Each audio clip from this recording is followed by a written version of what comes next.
ন্যাড়া পোড়ার জন্য বুড়ির মুখাকৃতি তৈরি করলাম। বসন্তের রঙের উৎসব দোলযাত্রার ঠিক আগের দিন সন্ধ্যায় বাংলার গ্রামগঞ্জে এবং শহরের আনাচে কানাচে খড়কুটো বাঁশ আর শুকনো ডালপালা দিয়ে আগুন জ্বালানোর এক চিরাচরিত দৃশ্য চোখে পড়ে।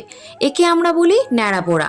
উত্তর ভারতে যা হোলিকা দহন নামে পরিচিত, বাংলায় তার রূপটি অনেকটা অলৌকিক এবং কৃষিভিত্তিক। পৌরাণিক প্রেক্ষাপট ভাগবত পুরাণ অনুসারে দোল উৎসবের ঠিক আগের দিন, মানে এই দিনে ভক্ত প্রহ্লাদকে পুড়িয়ে মারার চেষ্টাকালে হিরণ্যকশিপুর বোন হোলিকা আগুনে দগ্ধ হয়ে মারা যান এবং বিষ্ণুর কৃপায় প্রহ্লাদ রক্ষা পান। এই ঘটনাটি অশুভ শক্তির বিনাশের প্রতীক, তাই অশুভকে দহন করার এই প্রথা দোলের আগের রাতে পালিত হয়। হোলিকা দহন উৎসব বা ন্যাড়া পোড়া অসুরা হোলিকাকে পোড়ানোর মাধ্যমে উদযাপন করা হয়।